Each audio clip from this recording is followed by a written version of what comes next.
Hey guys, and welcome back to my channel for day 4 of Mystery Week. This week we're covering the case of Katelin Akens. Katelin disappeared from Virginia on December 5th, 2012 and she has never been seen since. She was due to board a flight back to Arizona where she lived with her girlfriend, but she never arrived at the airport. Katelin was a white female. She was about 5'4" and weighed 122 pounds. She had blonde hair and blue eyes. She had a tattoo of 5 butterflies on her arm, the tattoo of 3 stars on her foot. She also had a lot of piercings and body modifications, such as her ears were slightly stretched, she had a nose piercing, lip pierced, ear pierced and her belly button pierced. Although her hair was blonde, she did love to style it and cut it in lots of different ways. She would go from crazy colours to pink to green, and she would try out lots of different hairstyles. She grew up in Virginia with her family and was incredibly close with her younger sister Gabby and her mum Lisa. Her dad had left the picture when she was just a baby. She was also best friends with a girl on the street called Amber, and now when the girls were just 11 or 12 years old, Amber and her family moved to Arizona, but the two stay in touch, and over the years their close friendship gradually becomes a romance. Katelin's family said they had no issues with her sexuality as long as she was happy. They were happy. Katelin was also incredibly smart. She finished high school when she was just 16 years old. When she was 15, she did the 11th and 12th grades in one. The school told her that she had enough credits to finish early, and when she went home to her mum said, like, "Are you sure you want to finish early? Why not just ride it out?" And Katelin said, "No, I'm done with it. I just want to finish school." And so she did. And she was so proud of herself for graduating early. Her graduation day was one of the best days of her life. Her high school diploma was a symbol of everything she was proud of. A couple of years later, when she was just 18, Katelin makes the decision to move across to Arizona so she can live with her girlfriend Amber. They had a great life together over in Arizona, but Katelin loved her family and so kept in contact with them every single day. She'd always call her mum and sister over the most mundane things like, how do I work the washing machine? I don't know how to cook this. She was always in contact with them. I think it was just any excuse to call them and have a chat. Whilst in Arizona, she decides to continue with her education, and because she loved beauty so much, she loved styling her hair and helping other people out, she decides to go to college for cosmetology. She liked helping people and she liked making them feel good about themselves.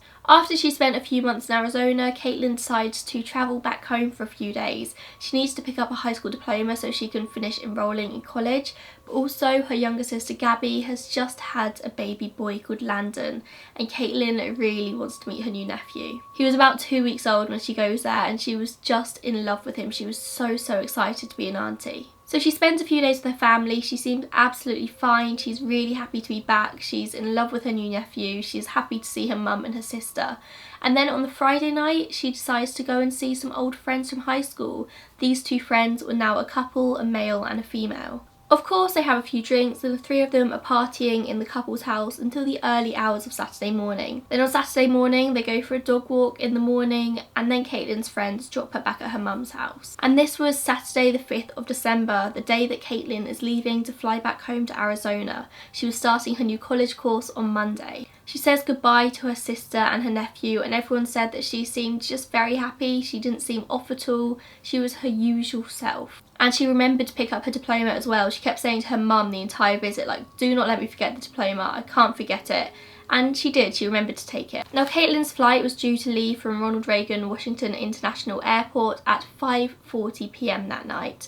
But Katelin's mum Lisa actually had work, and so she couldn't take Katelin to the airport. This wasn't a problem though, because Katelin had her ex-stepdad James Branton who was willing to take her. James and Lisa had married when Katelin was just 7 years old, and they were together for quite a few years before they eventually divorced, but Lisa and James did remain good friends. James was the only father figure that Katelin had ever known since her dad left when she was so young, and the two of them got on really well. So did Gabby. James treated her as if she was his own daughter for the most part. So Katelin was excited for James to be able to take her to the airport. It was going to be a good chance for them to catch up, and she hadn't been able to see him for the rest of her trip there. So Lisa drops Katelin at James's house in Spotsylvania County, and Lisa said that they all stopped and they had a quick chat before Lisa had to go to work. Apparently James was asking Katelin about her new cosmetology course, asking her how Arizona is, and everything just seems completely normal. So Lisa heads to work, not knowing that this would be the last time that she'd ever see her daughter. Now James also had work that afternoon. He worked in insurance and had to be at work for 3 o'clock. meaning he had to drop Kaitlyn at the airport pretty early, but she was okay with this because otherwise she had no way to get there. Most of the time you only have to be at the airport a couple of hours beforehand, but Kaitlyn was being dropped there for 1 o'clock. According to my Google Maps, the drive between Spotsylvania County and the airport is 1 hour and 23 minutes. At 1:52 p.m, Lisa gets a text from James saying that he's just dropped Kaitlyn off. Lisa replies to him asking how was the traffic, and he just replies saying not too bad. About 8 minutes after this, then she gets a text from Kaitlyn, and Kaitlyn's text says, "I'm at the airport, battery dying, so won't be able to text for a bit." Lisa didn't think much of this at this point. This was completely normal. She was happy that Kaitlyn was at the airport and everything was going as it should be, or so she thought. Because just a few minutes after this, Kaitlyn texts her girlfriend Amber back in Arizona and says that she's not getting on the flight because there's been some kind of problem and she's waiting for a new one. And Amber knows this is very strange, so she texts Kaitlyn and Kaitlyn just doesn't reply. And Amber, very, very concerned at this point, texts Lisa to see if she knows what's going on. Because Kaitlyn's just being very, very cryptic about it. She doesn't say what the problem is, she doesn't say why she's waiting for a new flight. And Lisa knows this is weird because she knows that there's no more flights going out of Virginia to Arizona that night. And I'm guessing, even though I haven't really read this anywhere, that as this was 2015, either Amber or Lisa or both were tracking the flight on their phone and could see that there were no problems with it. So that might be why they were so quick to flag up an issue with this. So Lisa's texting Kaitlyn to make sure she's okay, and Kaitlyn just isn't replying. And so Lisa texts James to see if he's heard from her and when was the last time he saw her. And this is where James changes his story a little bit. Bearing in mind earlier he said that he dropped her at the airport. He now says that he didn't drop Kaitlyn at the airport at all, and he actually dropped her at the nearby Springfield Mall. He said that Kaitlyn didn't want to be sat around the airport for 4 hours, and so she said she'd go to the mall, have a wander around, do a bit of shopping, and then she'd catch the metro from the mall to the airport. And this panicked Kaitlyn's family because they knew that Kaitlyn would have no idea how to catch the metro from the mall to the airport because she'd just never done this before, even though she was a full-grown adult. And this was James's argument. James was like, she's 19 years old, she lives away from home, she should be able to figure out how to get the metro from the mall to the airport. But her family thought that Kaitlyn could have easily gotten lost. So Lisa and Amber and the rest of her family continue trying to get hold of Kaitlyn, and nobody is getting hold of her. The time of her flight comes and goes, and Lisa calls the airport to confirm if she ever actually got on the flight, and they say that she never even checked in. She didn't turn up at the airport. And then at 7:15 p.m, Kaitlyn texts her mum again. She says, "I'm staying with a friend, I need some time alone." And then her phone is turned off again because she stops receiving calls. And her family were really, really confused by this because this was so out of character for Kaitlyn not to be 100% transparent with them. And as far as they knew, she had no reason to not want to go back to Arizona and to see Amber. She liked her life there. But at the same time, Kaitlyn messages Amber on Facebook Messenger and she says, "I can't come back, I cheated on you." Now Lisa knew that something was up, not only because obviously she was getting these strange texts from Kaitlyn, but also because she was texting differently than she usually texts. Kaitlyn was a block texter, she used lots and lots of different emojis, she was quite animated in her texts. But these texts were coming through as like a line at a time, no emojis, very, very blunt. People do have different texting styles, so this is something that Lisa would pick up on. I'm pretty sure that if somebody else had my sister's phone and was texting me from her phone, I would probably be able to know pretty quickly that it's not her. And the same with me, if I ever sent a big block text instead of lots of different lines, you'll know that something's probably up. Once again, Lisa speaks to James, who again confirms that he dropped her at the mall, and Lisa asks if Kaitlyn mentioned any plans about seeing a friend or anything because she said she was staying around a friend's house, and James said he doesn't remember her saying anything. So Lisa calls the police, and the police just brush her off, saying that Kaitlyn's an adult. She sent a text saying that she was staying with a friend, and there was no criminal activity going on here. They had no proof that something had happened to Kaitlyn. Usually in these kinds of cases, when police just brush off people missing as runaways, I get really mad. But I'm not gonna lie, in this case, I see where they're coming from. Kaitlyn was 19 years old, she didn't even live with her parents anymore, she lived in a completely different state, pretty much the other side of the country. And she texted her mum saying, or so we think she texted her mum saying, that she needed space and she was staying with a friend. They had no grounds to think that she had run away, nothing suspicious had happened. However, a few days later, Lisa actually goes down to Spotsylvania County to file a proper missing persons report. Even at this point, the police are kind of brushing her off, saying that she's probably just run away and needs some space. but she fills out the missing persons report anyway. But it's actually while she's in the middle of filing the report that a police officer comes and takes her into a side room and tells Lisa that Katelyn's luggage has been found at the side of the road. It was found in a drainage ditch on the side of River Road, which very strangely is about 50 miles away from the airport where Katelyn should have been, and only a few miles outside of her hometown. The wheel on the luggage was broken and it was all scratched up, almost as if it had been thrown out of a moving vehicle. Inside the suitcase was pretty much everything Katelyn used in her day-to-day life, including her purse, and inside her purse were her credit cards, debit cards, ID, everything that she would need. Her toothbrush and her phone charger were there, and the argument is that if she ran away, why would she not take her phone charger or even just her toothbrush? Maybe it makes sense her not taking her ID and her cards because she doesn't want to get traced. But take your toothbrush with you, like nobody's gonna notice that. And especially if she was just staying at a friend's house, why not take these things with her? The only things that weren't found were the clothes she was wearing, her phone, and weirdly enough, her high school diploma. And so, just through the discovery of Katelyn's luggage on the side of the road, this investigation quickly turned from a runaway to a criminal investigation. All of Katelyn's family and close friends were questioned extensively. They were continuously brought in to the police station for questioning. And this included James, and no matter how much he was questioned, his story never changed. He said that he dropped Katelyn at the mall. Her plan was catch the metro from the mall to the airport, and then he drove home to go to work. 2 days after the start of this criminal investigation, a body is found in a ditch. Katelyn's family's hearts completely drop. They think it's her. Everyone thinks it's Katelyn. Not many crimes happen around this area, especially homicides, and so for a body to be found and a girl to be mysteriously missing, it was really strange. However, it just turned out to be a massive coincidence. The body was that of 21-year-old Heather Saccone. And the police really tried to link Katelyn and Heather together. They really looked into both their pasts, see if they knew each other, see if they had any mutual friends. But no matter how hard the police looked, they couldn't find any link there. And as it turned out in the end anyway, Heather wasn't connected to Katelyn. She'd been murdered by a lover. The police took out all of the stops to be able to find Katelyn, and they weren't looking for a live person. They were actually looking for a body. They were looking through the lakes, ponds, rivers. They were searching ditches on the side of the road. They had helicopters up. They were using special heat technology to see if they could find her in the wilderness. And of course, nothing ever came up. Whilst all of this is going on, police are questioning the friends that Katelyn spent the Friday night with. And they drop a bit of a bombshell. Turns out that Katelyn had cheated on Amber that night. The three of them had got a little bit drunk and they'd ended up having a threesome, and they all regretted it the next morning. They couldn't believe they'd done it, but Katelyn especially was really quiet and despondent about it. So when they went out for the dog walk early the next morning, Katelyn was just so upset that they decided just to take her home.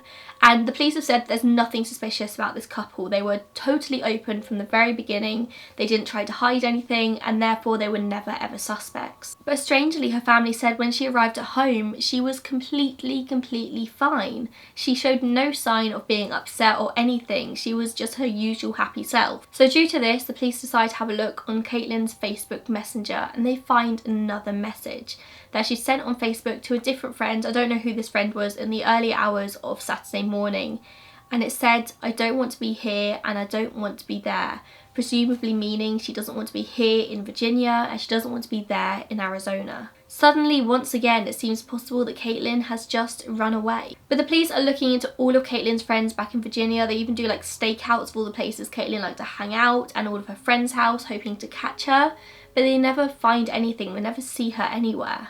A couple of weeks later, and the police are no closer to finding Katelyn, and then her phone records appear on the investigator's desk. It turns out that the text message that she had sent her mum saying she was at the airport hadn't been sent from anywhere near the airport. It was actually sent from only a few miles away from where her luggage was found.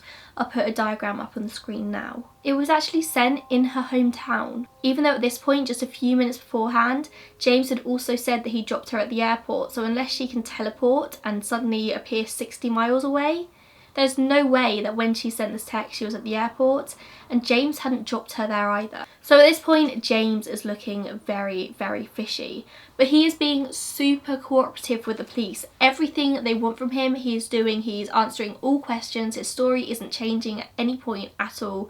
He is just being the nicest guy ever. He even gives them a photo of his Jeep so they can have a look on the mall security and see him dropping Kaitlyn off there. Only the police spend hours trawling through this footage, and not at any point do they see the Jeep, James, or Kaitlyn. He never dropped her off there, and this is so strange because he is being so nice and so helpful, even giving them a photo of his car when he knows full well that it's not ever going to show up on camera.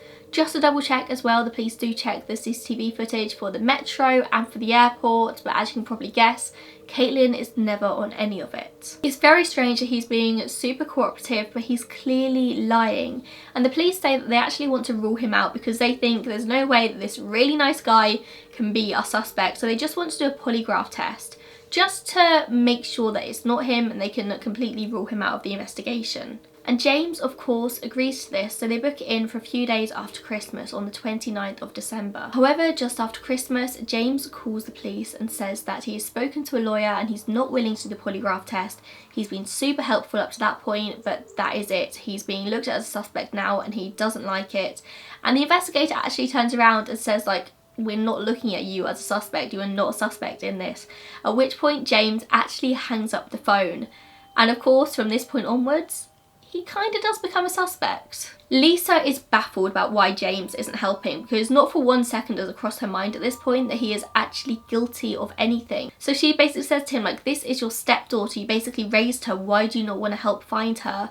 And he's just like, I've done everything I can do, I've told them my story, and I'm not willing to do anymore. So now the police are very suspicious of James, and so they pull his phone records. And shockingly, he's lying even more than we first thought. And the text that he'd sent Lisa saying that he'd just dropped Kaitlyn at the airport at 1:52 p.m. came from his own house, which is technically possible. If he dropped Kaitlyn off at the airport at 1 p.m. and then driven home super fast, breaking all of the speed limits, then yeah, he probably could have dropped Kaitlyn at the airport, driven home, and then texted Lisa to say that she was there. But I do have to question the fact that Kaitlyn's text to Lisa came 8 minutes later. If this was the case and James had dropped her at the airport and then driven home, surely Kaitlyn would have texted Lisa first. Kaitlyn would have texted Lisa around 1 p.m. to be like, yep, I'm here. And then James's text would have come once he'd driven home over an hour later. And this could be some kind of weird coincidence. Maybe the two of them agreed to drop Kaitlyn at the mall and said, like, you know what, let's not tell mum that I'm at the mall. Let's just tell her that I'm at the airport so she doesn't worry. And so James drives home and texts Lisa to tell her, and then Kaitlyn realises around the same time, like, oh, I haven't texted mum, and so texts her an hour late. It's possible. Not likely, but possible. The only problem with this is that James's phone records don't show him going anywhere that day. His phone did not leave his house. He was never anywhere near the airport or the mall. Unless, of course, he left his phone at home that day, which is unlikely because he would have needed to use the GPS to know where he was going. But we do know that Kaitlyn was definitely at his house. The phone records show it, and also Lisa obviously dropped her there. So the last place that we know they both were was at James's house. But where is she now? And just a whole other level of weird, James had to drop Kaitlyn at the airport early so he could get back for 3 o'clock so he could go to work. Only he didn't turn up for work that day. And not just that day, he never turns up for his job again. And in the hours when Kaitlyn's missing and Lisa and all of her family are desperately trying to get hold of her, James doesn't text her, not once. At this point, the police really begin to look at James as a suspect because he is looking fishier by the day. They get a warrant and they fully search his house. They take all of his electronics, they search his car, anything that could be anything, they take it, they look at it, but they do not find any evidence whatsoever to suggest any foul play. Nothing shows a struggle or any kind of disturbance, there's no blood anywhere.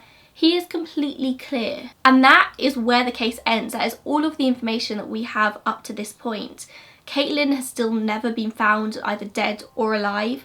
There is no evidence to suggest that James has hurt her in any way. He's definitely lying about something, but there's no proof that he's actually harmed her. There's two very obvious theories in this case. James has either murdered her and disposed of her body, or Kaitlyn has just run away. But regardless, either way, James is lying about something. He's saying he dropped her at the mall, and he never dropped her at the mall. The last place that we know she was at his house, so he knows something. Why would James murder her? This is the thing, he has got no motive to do so whatsoever. They always got on, they never had any kind of abusive relationship. James wasn't an abusive person. Even after Lisa and James broke up, they still remained good friends. For all intents and purposes, he was a good man. It actually makes more sense that she'd ran away. She cheated on her girlfriend and she was clearly devastated about it.